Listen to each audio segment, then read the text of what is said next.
Welcome to the Mason Duchatschek Show. This episode is brought to you by Workforce Alchemy, helping leaders improve hiring, engagement, and retention while uncovering people-related profit leaks hidden in everyday operations. From Hollywood to high performance, my guest today has built and led teams in some of the most demanding environments on the planet. Stephen Puri helped produce the visual effects for Independence Day. He led development on blockbuster franchises like Die Hard and Wolverine.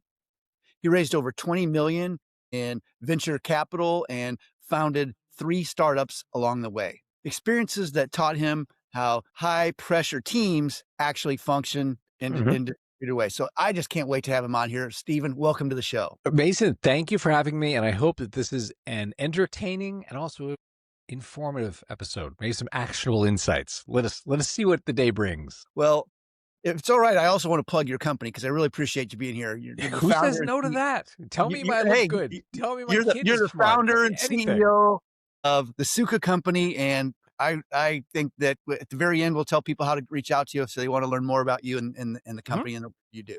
So with that, if you don't mind, I know we're on a tight schedule. You got other commitments you gotta hit. So let's kind of jump right at it. I know that you've led highly creative distributed teams long before that remote work was even a thing. Before the pandemic, turned Zoom into a verb. Yeah. So what did Hollywood teach you about collaborating with people when they aren't in the same room? Okay, a really good question. I'm glad you started there. So here's the funny thing.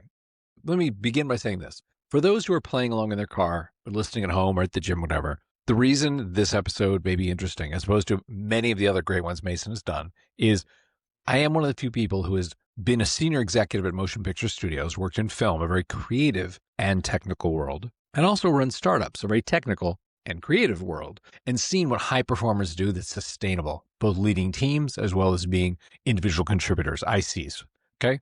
So here's the funny thing you touched on, Mason, which is people think of remote work as this thing that really blew up in the pandemic. Everyone suddenly had to be, separate, and we couldn't be under the same fluorescent lights for 10 hours a day, right? So Yes. For film, that is not new. For 100 years, film has been doing remote, hybrid, and in person. And I'll give you an example. Every film begins with writers working at home, going to their writing partner's living room and writing, going to coffee shops and writing. And at some point, one of those ideas gets some traction. People start to be interested, starts to attract a little money. You open a small production office. There's like a production designer hired, a location scout, a costumer, right? So 1 or 2 days a week, y'all go into the little office, talk about where should we shoot this? What kind of clothes do they wear? What should the thing look like? And then the rest of the week, everyone goes out on location scouts, on, to costume houses, things like that. Writers go back and, spend a couple of days redoing a rewrite to try and get Brad Pitt to, star in it or something. So you're kind of a hybrid world then. And then you're on set. It is RTO, right? It is all day, all night, months on end, working together, same location. Then it goes back to hybrid with sound editors, picture editors, working in dark rooms. Then it goes back to remote and you're waiting for release. So that arc of remote to hybrid to in-person to hybrid to remote has been filmed for decades. So leaders know how to lead through each of those periods, and ICs know how to contribute because it's a natural part of how movies are made. It was not suddenly during the pandemic, you were separated. And that's one of the things I thought was very interesting is it's not new science. It's sort of invented science there. So what do you think's the biggest misconception that leaders still have about remote work? Well, I'll tell you, they've got a chance to experiment with this now after the pandemic, and the rest of the world has gotten to experiment with it. What are some of the misconceptions you think leaders still have about So remote? I'll tell you this. The platform I run, Suka, which is a flow state app. It helps you get into a deep work state to do meaningful work quickly, right? Okay. So by virtue of that, we attract a lot of engineers, a lot of developers, a lot of designers, a lot of writers and bloggers and authors, because they're all people who generally work remotely, do knowledge work, right? So you get enough developers, engineers from a company, and usually the engineering manager will reach out to me and go, hey man, like 5 of my guys, use your platform. I was thinking of getting a site license because we all could use it, right? So you end up talking to them a lot. I'm going to tell you, when you dig down on the conversations with them, one of the deepest things with remote that they're worried about is simply, hey man, Tuesday at 3, I can't see Mason. How do I know what he's doing? Do I need a surveillance tool? They sort of probe around, how do they overcome that? And it's fear. It is fear talking. So here's the funny thing about that kind of fear. if you are a leader, there are many things you have to do. Some are managerial. Some are, hey man, make sure your TPS reports are turned in Friday mornings, right? I Whatever, get the right? reference. Who doesn't Office Space? I love it. Go ahead. And by the I way, do. I believe you have my stapler. So that said, truly as a leader, there are two big things that you do. You declare a mission. We are here to cure cancer. We are here to develop, batteries that'll power the world. We're here to make great romantic comedies, right? Whatever that is, you declare a mission. The second thing is you declare a culture. This is how we treat each other. This is how we treat our customers, and this is how we treat our competitors. If you do those two things well, you attract the right people into your organization. Because I know that if I'm here going, we're here to cure cancer, and this is how we're going to operate. And Mason's grandmother, died of cancer, and he came here because I declared a mission. I don't have to wonder what Mason's doing Tuesday at 3. He's moving the ball down the field. You know what I mean? I love what you said about that because I read a lot of books and I listen to a lot of podcasts myself. And I was listening to some stuff by Alex Hormozy, and he's got a couple of books out that I really like. But Yeah, one of his it's videos, great at marketing. He's very blunt, but Yep. you talk about rules and trust. And he Yep. says, if you have dumb rules, this is Alex Hormozy talking, not me. He says, if you got Yes. dumb rules, you got dumb people. If you don't have dumb people, you won't have the need for dumb rules. Yeah. Like, That is exactly correct. If you hire someone who's surfing Indeed during the day and they've had 6 jobs in 7 years, they're not engaged with any of these missions. They're just looking for the next job, maybe get a $10,000 bump in their annual, comp. So you got to be aware of that as a leader. I'm gonna give you a quote right back to you from your Office Space reference. It's not that they're lazy; they just don't care. Don't get me going on Office Space, man. Laura, my wife, and I, we can quote most of that movie. It's not good. Not proud of it, but I will laugh. Okay, so back on track, though. Here's another aspect of what you were asking about, what you're probing, right? So if you think about one thing, which is, hey, man, hire well. How do I hire well? Be clear about your mission. Be clear about your culture, right? You'll attract the right kind of person, right? There's another part of that, which is you have to move from like my dad's generation mentality, which is how do you measure work? If your output is measured by the effect of what you do and not where you did it or how long it took, you have a different kind of organization. There's a different kind of energy among the team members. You know what I'm saying? Like, Totally. to be honest, it's kind of a brain breaker for my dad's generation to say, if someone came in and said, I took 2 hours yesterday and I actually went for a walk. And on that walk, I thought deeply about there's this one feature that our competitor is killing us on. Instead of copying it, what if we did this thing to leapfrog them, right? And everyone in that meeting, the stand-up, the staff meeting, whatever, kind of looks and goes, oh man, like we should leave here and just do what Mason said. How quickly could we build that, right? That's what you want. But if you hear that through the lens of like, you went for a walk for 2 hours yesterday and I paid you to be on a walk, like, you know what I mean? Like my dad works at IBM for 37 years. Like that's unheard of. You had to be under the fluorescent lights in the government looking hallway with, sheets of paper stapled to your corkboard in your office showing what you were doing. You know what I mean? Like that sort of thing. So that's what I mean by work should be measured by the effect of what you're doing. If you say that thing in the staff meeting, people are like, everybody go to your desk. Like we should build that right now. Like that's amazing. Who cares if you're like, yeah, I was playing catch with my dog yesterday. I thought about it at 3 a.m. God bless if that's how ideas happen for you. I don't need to stare at you. I'm loving this conversation because I've had the luxury of working for myself for a long time. And I can't tell you how many times I've conditioned myself that if I roll over in the middle of the night with an idea, that I grab my phone and I Capture type it it, in. I won't right? remember it in the morning. So but I can do it important. I then. love that. Yes. Capture it. No, I won't remember it in the morning, but if I type it in, it's like, wow. And I literally get ideas I wake up with. I also get ideas when I'm running. Like some of my best ideas are when I'm running. Or you talk about a flow state. Like I'm a huge fan. I'm a huge fan of Tony Robbins. I've been to his events, and he talks about getting into a peak state, in your flow state that you talk about. And I get in my flow, I can access a flow state quickly when I'm running or when I'm cycling. And if I'm with other people who are of like mind and we're cycling or we're running and we're all in a flow state, in a peak state, then there's collaboration and there's synergy and good things come as a result. And I contrast that with the things that I can learn and the things that I can do and the problems I can solve in a flow state surrounded by good people doing good things at the same time with me. With you have to be sitting at your desk and clock in and clock out. That makes me laugh to think that there are people out there that still think you have to be chained to your desk and come up with this idea. And it's like the beatings will continue until morale improves.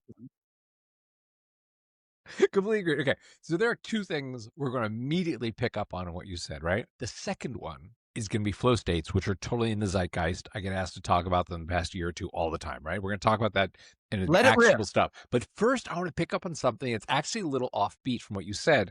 And this relates to a great, there are a number of great books on this. There's one in particular that I'm going to quote at the end. And it is this thing where you said, oh, I go out for a run and I have the idea, right? Here's something I experienced early in my career, right? I left Virginia, went to the University of Southern California in LA, right? Fantastic cinema TV school. First job out of school, I think I was even a senior when I was kind of working this job and still finishing school. It's at an ad agency that did trailers for movies. It was two guys who had both left the studio system, very well respected, and set up their own company to be a vendor to the studios to market movies, right? So I'm this young, like 19, 20-year-old idiot, and working for these two guys who are in the 30s, 40s, who are just like very highly respected. And my job at this point in time was I was the guy where the movies would come in from the studios, the rough cuts, usually on a tape, and I would assign them to a writer-producer. I go, hey, Mason, like we got in this Will Ferrell comedy from Sony. You did a good job of that Will Ferrell comedy last year. Here, why don't you take this home, watch it, and, write a trailer, right? So Jeff, who's one of the two principals of the company, comes to my office, right? So he's like 15, 20 years older than I am. I'm like, hey, Jeff, And for the purpose of the story, he calls me Stevie. He's the only person in my life who's ever called me Stevie. He does it to this day. We're still friends. So just go with it, but don't call me Stevie.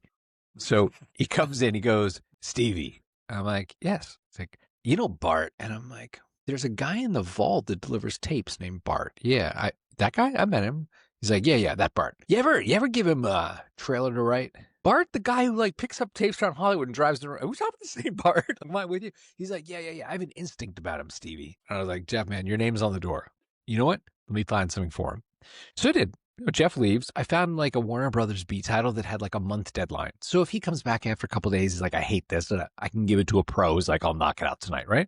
So Jeff comes to my office 2 days later. He goes, Stevie, so how's Bart doing? I was like, Jeff, I just gave him that movie like a day or two ago. Like, I'm going to give him a little bit of time to work on it. It's his first trailer. He's like, okay, so what else did you give him? Jeff, he's never written a trailer in his life. I'm not going to give him like two at the same time. He's going to blow his brains out. And Jeff, to his credit, taught me something when I was like 19, 20 years old that I've seen proven true thousands of times since. He goes, Stevie, let me explain to you how creativity works. It's never about the thing. He's like, if you give Bart one movie to focus on, he is going to concentrate on that with little beads of sweat coming down his temples, and he's going to write the most obvious B version of that trailer.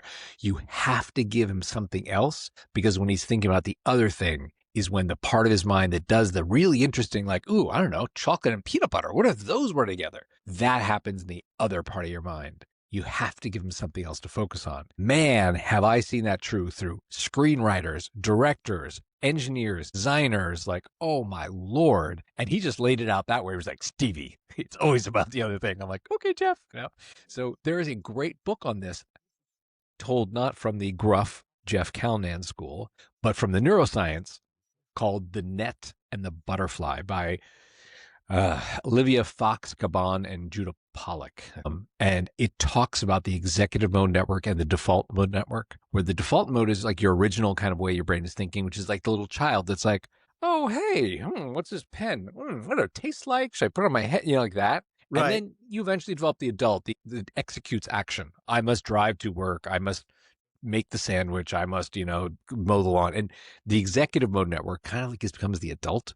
And when the executive mode network is busy with running, doing dishes, showering, and these work for you, that's when the default mode network goes, ooh, Daddy's not watching. I can go, put peanut butter on my head and see if that's cool, or, what does a cell phone taste like? And that's where that idea comes from, where you're like, what a brilliant ad campaign.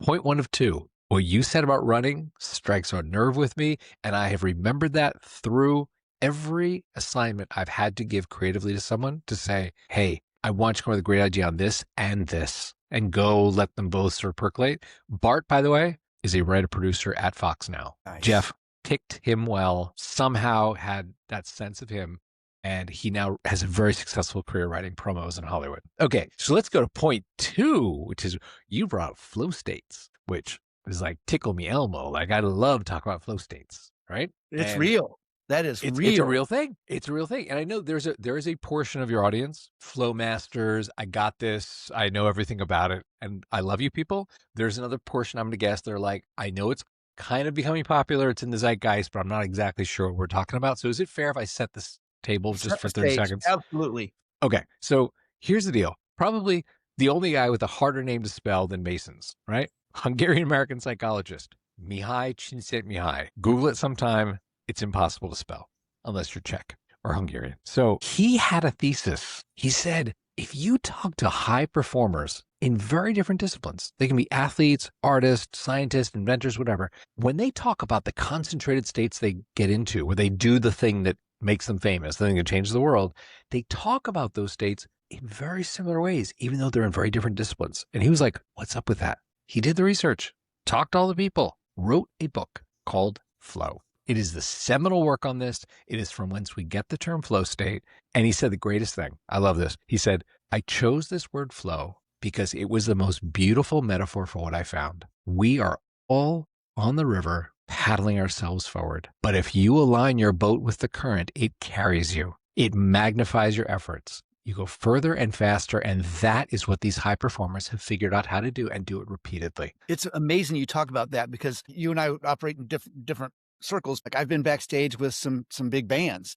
Grew up in the 80s. I love the hard rock bands. I'm a closet headbanger. I love it. But I've had the opportunity to be backstage before some of these bands have gone on, and they get, for lack of a better word, pumped up before a show, just like an athlete does before they go play. And I remember reading, I think it was Tony Robbins was talking about like a guy like Michael Jordan. Now, I'm totally dating myself then, but when he was in his prime, that guy, he goes out and he scores 50 points one night, and next night he scores 25. Did he lose half of his ability in 24 hours? No, he didn't. One day he was in the flow and letting it rip, and everything was going like he has a state. Great quote about it. And by the way, Mihai acknowledges this. He says, listen, I'm calling it flow, but a lot of people with whom I've spoken, they have their own word for it. And that great Michael Jordan quote about when I'm in the zone, it's me and the ball is a very eloquent way of saying what Mihai says in his book, which is distractions fall away. Like in those moments when I'm in flow, the stands don't exist. The scoreboard doesn't exist. To a certain extent, the defenders don't exist because truly, if I control the ball, that is all that is necessary to win. And Mihai said, you can call it being in the zone like Michael Jordan. Picasso had his way of talking about it. Einstein has his way. Like many people had the way of talking about that state where it's just like you do the thing. And Mihai's like, here are the characteristics. Distractions fall away. You generally lose track of time. You don't have a great sense of like, did half an hour go by or 2 hours? Don't know. You do your best work in a compressed amount of time. Like you're working very efficiently. And he said, when you're done, you feel elated. You feel uplifted, like a sense of joy, rather than a sense of depletion. It's not like, God, I need a rest, I'm dead. It's like you sort of go, wow, that was great. So if you want to talk about retaining people on your team, or you want to talk about managing your own burnout, flow states are an amazing tool. And a lot of people are getting hip to them now, which is kind of cool because I run a flow state app. What? What's amazing to me is that you can conjure that up in a blink of an eye when you know how. Well, let's talk about it. Let's talk about that, right? So you're more of an expert than me, but I know that I can listen to certain songs in a certain way, and I get a feeling, and it's Mason, you're just throwing softballs right down the middle. Okay, let's talk about music in a second. Let me frame it this way, which is anything smart that I share here, I want to acknowledge is because Mihai laid the groundwork and really smart people dug into different portions of that and did amazing research. Like you said, people just dug down on music and like the oral environment about how you get into flow. Other people dealt with distractions. Other people have gone deep on, what kind of works. You have like the Newports and the Nears and the Kotlers. Like, so let us acknowledge we stand on the shoulders of giants. We're very fortunate, right? Okay.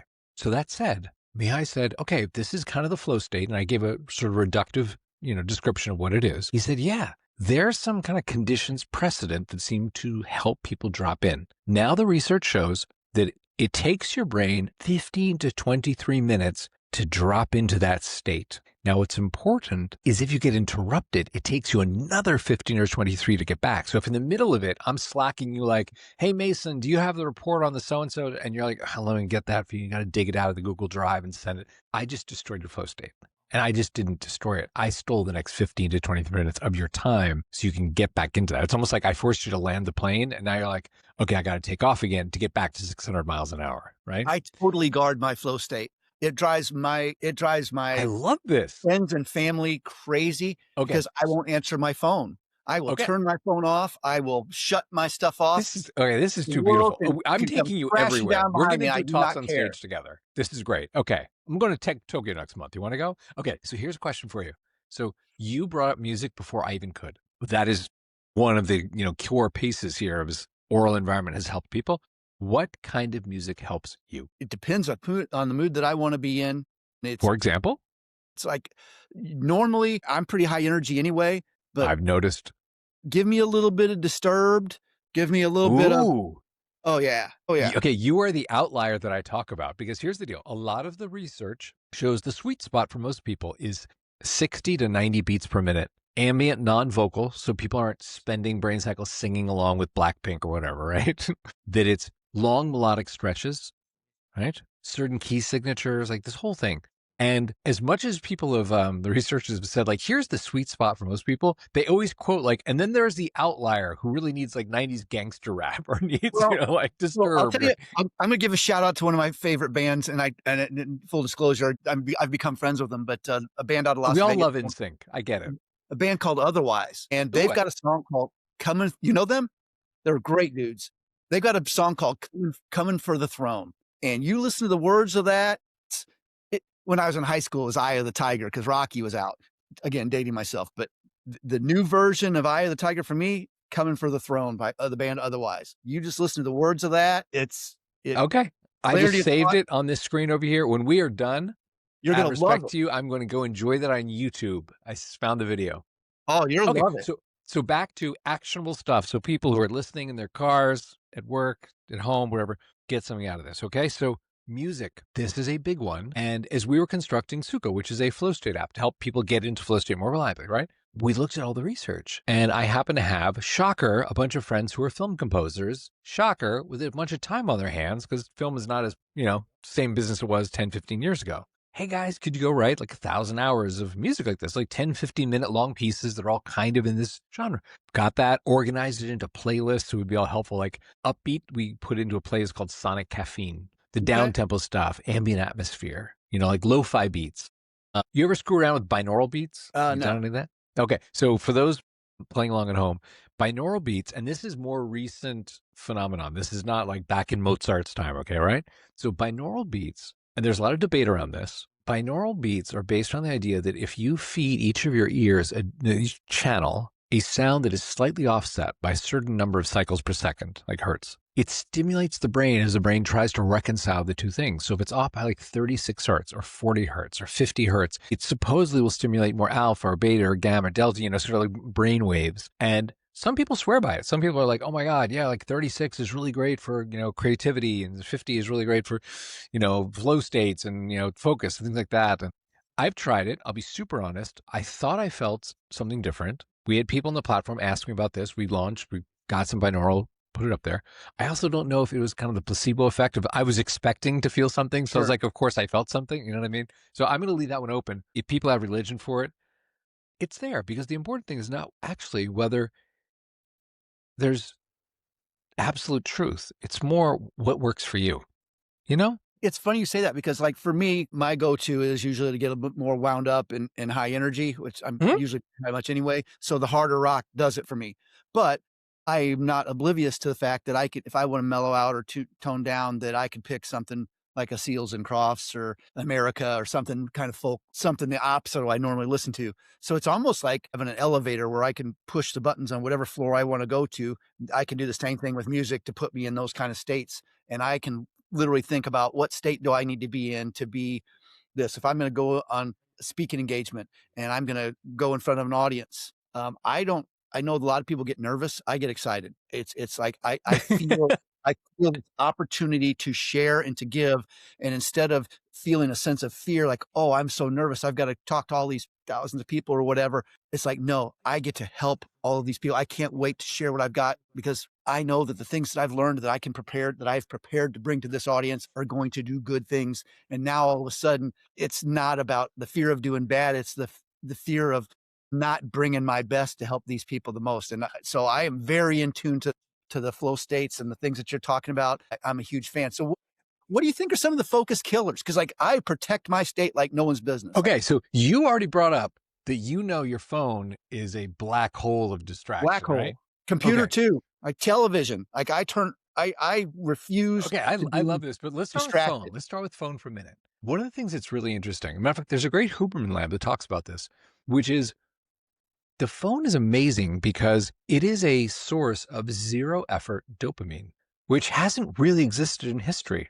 In history, to get that dopamine rush, you had to at least lift a finger to do something, right?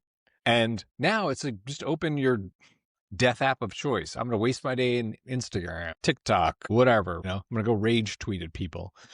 I'm just saying, right? So it's curious when you think about that. I will tell you, this is me being slightly vulnerable. Phone, my hand would instinctively reach my phone. Like if I was coding and the build kept failing and I was getting frustrated, without really thinking consciously, my hand would reach my phone like, oh, let's just check WhatsApp real quick and see if anyone replied. Because that'd be fun to see if like, oh, Eric wrote back or something. I'm writing a blog post. And you read the first 2 paragraphs over and you're like, oh, I'm going to have to rewrite this. This is just obvious and sucky, right? My hand would reach my phone. I wouldn't even think about it, but I'd find myself in WhatsApp. And it's never short because then that leads to, opening TikTok or Instagram or checking, or someone sent you a link to some video and like that thing. And boom, man, that's not 1 minute. That's 5, then it's 10. And it's just accretively stealing your day. And how do you combat that? Like suppose you as a leader, suppose you as a person believe what I believe. I believe that all of us have something great inside. And the question of this lifetime is, are you going to get it out or not? So if you're a leader, you can define leadership as I've assembled a team of people who have the greatness that we require here. And my job is to elicit that, to help them to release their greatness, whether it's as a copywriter, an engineer, a designer, whatever it may be, right? And that's an interesting way, I think, to think about leadership as opposed to like we're goal-based. And it is to say, Mason, you have inside you to be like one of the generation's great graphic artists. We need that here. I'm going to encourage and prod and do what is necessary, like a great coach of the Chicago Bulls, to go back to, your reference. So when you think about that, you go, okay. So that is a way of conceiving of leadership. And if you're thinking about it for yourself, you're like, am I going to go to my grave with that still inside me? Like, will I release that thing? It could be you have the idea for a restaurant. You have the next great American novel inside you. You have a great app. You have a company to build. Whatever the thing is you have to release. Are you going to do it? Because here's the problem. If you look at the stock market, the $1 trillion companies, most of their business models is steal your life. Full stop. That is how they exist. And it used to be, 10 years ago, Zuckerberg would have to testify in at Congress and he would be like, oh, shucks, being embarrassed. Like, Facebook is just here to show like grandmothers videos of their grandkids and, this whole BS. And now there's no embarrassment. You listen to a quarterly earnings call and they're like, we have hired the best engineers, the best designers, the best behavioral psychologists and, economists. We're deploying these techniques. And this is how much of everyone's life we stole the past quarter. We call it shareholder value. And by the way, next quarter, we have some new techniques designed by these same people to steal more of their lives, which is shareholder value. It's as if Zuckerberg called you up and was like, Mason, hey man, can I have your life? Because I'm going to sell it to these advertisers and I'll keep the money, but I'm going to give you some dancing cat videos, bud. How about that? Is that a good deal for your life? And you end up that guy, 80 years old on the sofa, scrolling and double tapping, telling anyone who'll listen how you had that idea for a company. Oh yeah, you could have written that book. Oh yeah, you were going to write that screenplay. And that's miserable, man. So you got to find that way to get out. And that's I think what you and I are getting at is like, absolutely, 100%. You need to have tools. You need to have support systems, whomever, wherever it comes from. It doesn't have to come from, flow states and what we do with our company, but you got to find that system works for you where you go each day, what's the one thing I could do today that takes me closer to releasing the great thing inside me? And don't forget I that. have boundaries. I have all my notifications turned off. I control my technology. My technology does Is not that why you never go. write back? Because it hurts. You sound like my son. Dad, I You know, finally got a hold of you. But you know what we did with they know the deal. Suka? I'm as bad with my phone as we talked about. When you start your session, when you hit play, it's a website with big play button in the middle, right? You hit play and the music begins and it blocks stuff. A QR code comes up. You can tap with your phone, put your phone down. And if you, Mason, touch your phone while you're working, a little voice, your smart assistant says, "Hey, Mason, I see you on your phone. Is that helping you?" And you just get that 1 minute to decide, who do I want to be? Do I want to be the guy who's done? Or do I want to be the guy who's like, oh man, today's a long day. I was busy, but I'll have to get up early tomorrow to try and finish. You get to choose. That's a very powerful tool to avoid distractions and things that would. What websites get you? What's Be that? vulnerable. Just tell me, what websites take time away from you doing your greatness? I spend time on YouTube. That's where I discover a lot of new music. That's me. YouTube's my bad one. But I will set aside time, blocks of time for that as a way to decompress or get exposure. But I put limits on it. It's like, I'm not, like I said, I will control my time. I refuse. People can text me and it is not going to pop up on my phone. They can email me and it's not going to pop up on my phone. When I decide that I have time to look at my messages, I will look at my messages. That's the way I roll. Because like you said earlier, if you're in a peak state and someone yanks you out of it, the next thing you know, it takes time to rebuild that. I don't have time for that nonsense. I'm just saying. So here's the funny thing. What you're saying, for me, I'll tell you, I nodded when you said YouTube, because what happens to me is there may be actually a valuable video I need to watch. Like, for example, I'm not a great coder anymore. I was when I worked at IBM, but that's ages ago. Very often there's like, I don't know exactly how to use this module or this open source thing. Oh, there's a great video on it. There's some generous engineer has posted a 3-minute video on how to use this thing, right? And at 2 minutes and 50 seconds into that, YouTube's like, "Hey man, you want to watch any of these videos? Because I know you really well, Stephen. You will love, like, each one of these videos may be They're pretty different, good but at you it. love them all. Here's a great way you want to make a cast iron steak? It's delicious tonight. Oh, you want to know about like how the A380 was designed?" And I'm just like, I want to know all those things. Like, click, click, click. For boom. me, it's like, if you like this band, you need to try this one. And it's like, I'm yep. just saying. I'm just saying that it's a very similar thing we use to fix it. We give people a free Chrome extension when they sign up. And when you can specify what are your distracting websites. We give you like 20, they're the obvious ones. You can toggle them on and off, and you can add your own. If you open one for more than 5 seconds, you get a little modal in the center of the screen that just goes, is this helping you or not? And you can choose. And it may be like, oh no, I do need to be in YouTube right now to watch this video about a coding thing. So you can say, click, yeah, allow it for now. But sometimes it's just like having that friend next to you is all you need to kind of stay on track. It's like having a coach that you don't have to pay for. This is unrelated to anything you need to buy or use, but rather a way of thinking about how to elicit, your state, which is when you mentioned I produced the digital effects for Independence Day, right? We won the Academy Award for the visual effects. It's great. I set up a company with the director and producer. We all became friends, blah, blah, right? So here's a funny thing. I'm a young punk when this goes down. I'm like 22-ish, 23, I think, and had the opportunity to be there. And Roland and Dean, who are the director, writer, producer, they apparently had a writing habit of going to this beautiful villa in Puerto Vallarta, some white marble villa in the hills of Puerto Vallarta, Mexico. That's where they wrote. And when Roland told his assistant, okay, go rent the villa, we have to go write, she came back that day and said, oh, it's rented. It was like a vacation rental, like Airbnb before Airbnb, right? She's like, it's rented already. It was so important. Roland called his business, his entertainment attorney, guy John Dean was fantastic, and said, buy the villa. And by Monday, Roland owned a villa in Puerto Vallarta for like $5 million. And I was talking to Dean, I was like, maybe I come from smaller means and this is shocking to me and no one else here, but like, wow, like what's up with that? And he goes, listen, there is a room down there where in the morning the light comes in over the pool and we write in that room and we never think about studio notes that are going to come, about cast availabilities. We never think about, box office. We write the movie we'd want to see and that's worth it to us. And they went down there, as we know now, they came back 6 weeks later with the script that became the third highest grossing movie in film history, right? And it was that interesting that association of place generated for them a trigger of flow state of like, we're in the flow. We're not distracted by any of these things. And it's not to say you need a, $5 million villa. Later at DreamWorks, when I was with Alex Kurtz and Bob Orsi at DreamWorks, when they were, for those who don't know, these are the writers of Mission Impossible 3, The Island, Zorro, Transformers 1 and 2, Star Trek 11, Fringe, like just amazing, amazing guys. when they were under the gun, like, oh, you got to turn in Transformers 2 in 2 weeks, right?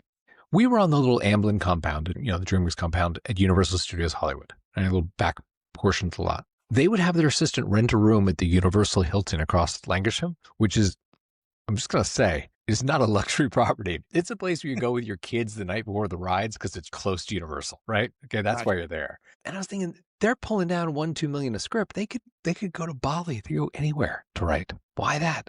And it hit me. It was very similar to Roland and Dean. They had met in college. And I think that sense of being in that room with like Kurtzman on the edge of the bed with his MacBook and Bob at the little desk in the room with his laptop evoked dorm room. They got into their flow state because that was how they learned to write together as students. And it brought them back to, we're scrappy young guys who got to prove ourselves and we're going to do this thing, right? That's fascinating because especially in the world of remote and hybrid work, as you know, you can do whatever it is you do. You're a CPA, you're an author, you're an engineer, you're whatever the thing is you do, right? You can do it from a coffee shop, you can do it from your kitchen table, you can do it from your dining, your sofa in your living room, you can do it, all over the place. And what you're missing then is that ability for your brain to start having that mental trigger of like, I'm here in the upstairs office. Got it. This is where I code. And you start to do that routinely and your brain falls in, exactly like Alex and Bob writing Transformers, exactly as Roland and Dean, doing Independence Day. So it's a free technique. So I'll say, first of all, thank you.